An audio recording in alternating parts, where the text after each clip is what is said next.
Hello दोस्तों, this is your विज्ञान गुरु विकास सिंह। आज हम क्लास 10th के नए चैप्टर को शुरू करने जा रहे हैं जिसका नाम है लाइट। ठीक है, तो इस चैप्टर की शुरुआत करते हैं। बहुत ही अच्छा और इंटरेस्टिंग टॉपिक होने वाला है, तो बहुत ही गौर से इसको देखते जाएंगे। चलिए तो शुरू करते हैं। चैप्टर हमारे पास में लाइट, जिसके अंदर मेरे को दो टॉपिक पढ़ने हैं। पहला होता है रिफ्लेक्शन एंड दूसरा होता है रिफ्रैक्शन। तो ये दो टॉपिक हमें इसके अंदर कवर करने होंगे। इस चैप्टर के अंदर देखो, मैं सबसे पहले आपको बता दूं, अल्टीमेटली एक तो थ्योरी पोर्शन होगा, दूसरा इसके अंदर कुछ डायग्रामेटिकली पोर्शन भी होगा, यानी जिसमें हमें डायग्राम्स बनाने होंगे। तीसरी चीज इसके अंदर होने वाले हैं न्यूमेरिकल्स। ठीक है, तो ये तीन चीजों के ऊपर हमें यहाँ पर बहुत ही विशेष ध्यान देना है। ठीक है, तो चलिए एक एक करके शुरुआत करते हैं। सबसे पहले हम समझते हैं लाइट अल्टीमेटली होती क्या है। चलिए शुरुआत करेंगे। तो मेरे पास सबसे पहला टॉपिक आता है कि what is light. Light ultimately क्या है? तो लाइट अल्टीमेटली क्या होती है भाई? लाइट एक फॉर्म ऑफ एनर्जी होती है। लाइट क्या होती है? एक फॉर्म ऑफ एनर्जी होती है जिसकी वजह से मैं दुनिया में मौजूद किसी भी चीज को देख पाता हूँ। जैसे कि आप यहाँ देख पा रहे हो कि ये मेरे पास में एक रूम है। इस रूम के अंदर जब तक मैं ये बल्ब को ग्लो नहीं कराऊंगा, यानी कि ये बत्ती नहीं जलाऊंगा, तब तक मैं इसके अंदर मौजूद चीजों को नहीं देख सकता। ठीक है, तो चीजें देखने के लिए मेरे को अल्टीमेटली क्या चाहिए होता है? लाइट की जरूरत होती है। तो सिंपल सी बात करते हैं कि लाइट एक फॉर्म ऑफ एनर्जी है विच enables us to see object। Light हमारी आंखों में आकर के एक नई तरीके की एनर्जी हमको प्रोवाइड करती है, जिसकी वजह से हम चीजों को देख पाते हैं। तो लाइट सिंपली एक फॉर्म ऑफ एनर्जी है विच enables us to see objects। ठीक है, इतनी बात क्लियर हो रही है? तो लाइट हमारे पास में क्या हो जाएगी? सिंपल एक एनर्जी की फॉर्म हो जाएगी। सेकंड हम बात करते हैं कि लाइट का एक बहुत ही विशेष एक नेचर होता है कि लाइट हमेशा सीधी लाइन में चलती है। लाइट हमेशा कैसे चलती है? स्ट्रेट लाइन में ट्रेवल करती है। ठीक है, तो ये बात आप समझ गए हो कि लाइट हमेशा कैसे चलेगी? स्ट्रेट लाइन मोशन करती है।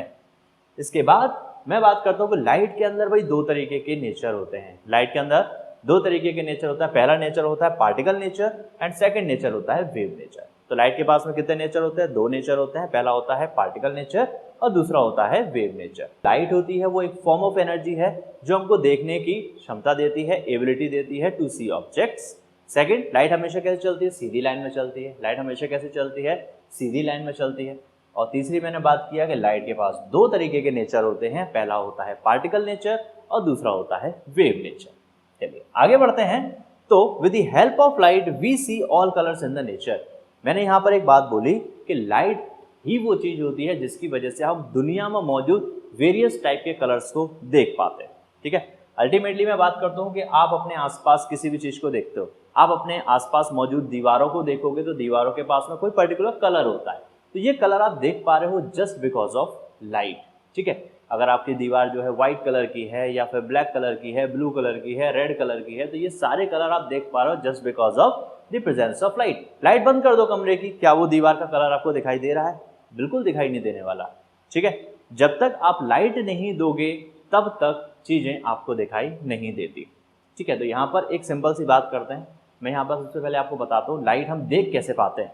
ठीक है, लाइट अल्टीमेटली हमें देखने में मदद कैसे करती है। तो मैं किसी चीज को देखना चाहता हूँ, मान लेते हैं कि ये पर्टिकुलर ऑब्जेक्ट यहाँ पर रखा हुआ है और मैं इस पर्टिकुलर ऑब्जेक्ट को देखना चाहता हूँ। तो मैं क्या करूँगा? सबसे पहले इसके ऊपर लाइट फेंकूंगा। क्या फेंकूंगा? इसके ऊपर लाइट फेंकूंगा। लाइट इस ऑब्जेक्ट से टकराएगी और कहाँ आएगी लाइट? मेरी आंखों के अंदर आएगी। कहाँ पर आएगी? मेरी आंखों के अंदर आएगी। जैसे ही लाइट इससे टकरा करके मेरी आंखों के अंदर आएगी, मेरे को ये ऑब्जेक्ट दिखाई देना शुरू हो जाएगा। अल्टीमेटली आपके पास जो भी चीजें हैं उन चीजों को आप देख तभी पाते हो जब लाइट उनसे टकरा के आपकी आंख के अंदर आती है। जैसे कि ये आप पिक्चर देख पा रहे हो, तो इस पिक्चर में ये जो हमने बल्ब का इस्तेमाल किया है, ये बल्ब अल्टीमेटली अपने से लाइट भेज रहा है। अब यहाँ पर रखा हुआ ये पर्टिकुलर मशीन को मैं देखना चाहता हूँ, तो ये लाइट आएगी, इस मशीन से टकराएगी और टकरा करके जहाँ से भी मैं देख रहा हूँ मेरी आंखों के अंदर एंटर कर जाएगी। क्लियर? लाइट ये आई, टकरा करके मेरी आंखों के अंदर एंटर कर गई और मेरे को ये ऑब्जेक्ट दिखाई दे गया। तो ये देखने का प्रिंसिपल होता है, बहुत सिंपल सा होता है।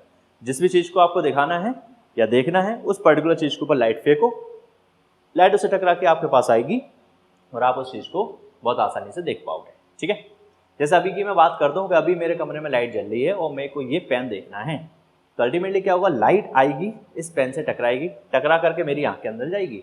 ठीक है, तो मेरे को ये पेन दिखाई दे जाएगा। क्लियर? लाइट बंद कर देता हूँ, क्या इसके ऊपर कोई लाइट गिरेगी? नहीं गिरेगी। अगर लाइट नहीं गिरेगी तो मेरे आंखों के अंदर कोई लाइट इससे टकरा कर नहीं आएगी, इसलिए पेन मेरे को अंधेरे में दिखाई नहीं देगा। बहुत सिंपल सा कंसेप्ट है देखने का, ठीक है। चलिए, तो आई थिंक यहाँ तक की बात मेरे को क्लियर हो रही है। तो मैं बहुत सिंपल शब्दों में बात करता हूँ कि लाइट क्या है। Light is a form of energy जो मेरे को चीज़ों को देखने के काबिल बनाती है। लाइट हमेशा सीधी लाइन में चलती है। इसके अलावा बात करते हैं लाइट के बाद दो नेचर होते हैं, एक होता है पार्टिकल नेचर, एक होता है वेव नेचर। लाइट वो चीज़ होती है जिसकी वजह से मैं दुनिया में मौजूद वेरियस कलर्स को देख पाता हूँ, ठीक है। तो क्या इतनी बात हम समझ पा रहे हैं? इतनी बात आप लोगों को क्लियर हो रही है? चलिए, यहाँ पर डिस्कशन हम कर रहे हैं कि sun is the ultimate source of light या फिर सोर्स ऑफ एनर्जी। सन हमारी दुनिया में, यानी हम अपनी अर्थ की बात कर रहे हैं, तो हमारे लिए sun is the ultimate source of light. अब मेरे पास में लाइट कहीं से भी आती हो, उसके पीछे सन का हाथ छुपा हुआ है। कैसे? जैसे मान लेते हैं कि लाइट धूप से, मतलब जो सन जब निकलता है तब लाइट हमारी अर्थ पे आती है, बिल्कुल मानते हैं, तो वो सन से ही आ रही है। इसके अलावा लाइट मेरे पास में और किन किन सोर्सेज से आ सकती है? लाइक मैंने बात किया कि मेरे पास लाइट आती है कहाँ से? ट्यूबलाइट से आ रही है, यानी इलेक्ट्रिसिटी, वही तो लाइट में कन्वर्ट हो रही है। यानी बिजली जब मेरे घर में आई, उसने मेरे घर में आकर के रोशनी पैदा की, चाहे वो ट्यूबलाइट से पैदा कर रही हो, चाहे बल्ब से पैदा कर रही हो, चाहे CFL से, चाहे LED बल्ब से, किसी से भी अगर रोशनी पैदा हो रही है तो उसके पीछे किसका हाथ था? बिजली का हाथ था। अब बिजली बनाने के तरीके को देखते हैं जरा। किसको देखते हैं? बिजली बनाने के तरीके को देखते हैं। तो बिजली बनाने के लिए मेरे पास में कुछ तरीके हैं। जैसे पहला तरीका बिजली बनाने का, हम सोलर पैनल लगा लें। सोलर पैनल अल्टीमेटली बिजली बना रहा है सनलाइट से, तो सोलर पैनल की बिजली के पीछे कौन है? सन है। दूसरा बिजली बनाने का तरीका क्या है? बहते हुए पानी में आप क्या कर दो? टरबाइन लगा दो, बिजली बन जाएगी। तो अब बात आती है पानी बहता क्यों है? पानी बहता है जब हिमालय की और इस तरीके के कोई माउंटेन्स होते हैं, हिली एरिया होते हैं, वहाँ से पानी बहता है और कहाँ आता है? समुद्र की तरफ आता है। तो अल्टीमेटली वहाँ की बर्फ़ पिघलेगी तभी तो पानी दूसरी साइड में जाएगा। हायर टू लोअर साइड में पानी कब फ्लो होगा? जब यहाँ पर पिघलेगा और दूसरी साइड में पानी जाएगा। तो रनिंग वाटर से मैंने बिजली बनाई, तो रनिंग वाटर फ्लो क्यों हुआ? क्योंकि temperature difference is there. Just because of temperature difference पानी बह रहा है। तो टेम्परेचर डिफरेंस किसने क्रिएट किया होगा? सन ने क्रिएट किया होगा, ठीक है। तो अल्टीमेटली चाहे मैं बिजली से रोशनी पैदा कर रहा हूँ, लाइट पैदा कर रहा हूँ, तो वो भी सन के द्वारा ही हमको मिल रही है। तीसरी बात करते हैं कि भाई लाइट जो इलेक्ट्रिसिटी में बना रहा हूँ वो कोयले को जलाकर भी बना सकते हैं, ठीक है। अब बात आती है कोयले के पीछे सन का क्या रहस्य है। तो कोयले को जब आप जलाते हो, किसको आप जलाते हो? कोयले को जब आप जलाते हो तो वो मेरे को एनर्जी देता है जिससे मैं इलेक्ट्रिसिटी बनाता हूँ। अब ले दे करके मेरे सामने एक कंसेप्ट आता है कि भाई कोयले के अंदर एनर्जी आई कहाँ से होगी? तो कोयला बनता कैसे है? ये तो आपको पता ना, फॉसिल फ्यूल्स की कहानी आपने बचपन में सुनी हुई है। क्या होता है? बहुत मिलियन ईयर्स पहले, बहुत पुराने समय में, जब प्लांट्स और एनिमल्स मर गए होंगे और जमीन के नीचे दब गए होंगे, ठीक है, तो अंडर टेम्परेचर प्रेशर कंडीशंस में वो कन्वर्ट हो गए होंगे फॉसिल फ्यूल्स में, ठीक है। इसी तरीके से मेरा क्या बना होगा? कोल बना होगा, यानी कोयला बना होगा। तो जब ये प्लांट एनिमल्स थे उस टाइम पर इनके अंदर फूड की एनर्जी मौजूद थी, जब ये मरे थे उससे पहले। तो फूड एनर्जी अल्टीमेटली आई थी कहाँ से? प्लांट के अंदर आई होगी फोटोसिंथेसिस से। फोटोसिंथेसिस में वो एनर्जी अल्टीमेटली सन की लाइट से ही तो बनी थी। तो कहने का मतलब कोयले के अंदर जो एनर्जी है वो मिलियन ईयर्स पहले वाली एनर्जी है जो प्लांट एनिमल्स के अंदर थी, ठीक है।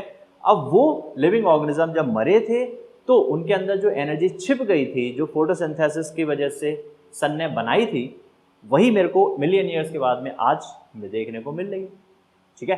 तो अल्टीमेटली मैं बिजली पैदा कर रहा हूँ किसी भी तरीके से, उस हर तरीके के पीछे ले दे करके कौन छुपा हुआ है?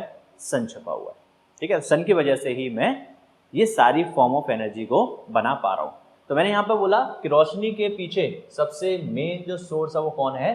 सन है। तो sun is the ultimate source of light, ये मैं यहाँ पर जस्टिफाई कर सकता हूँ।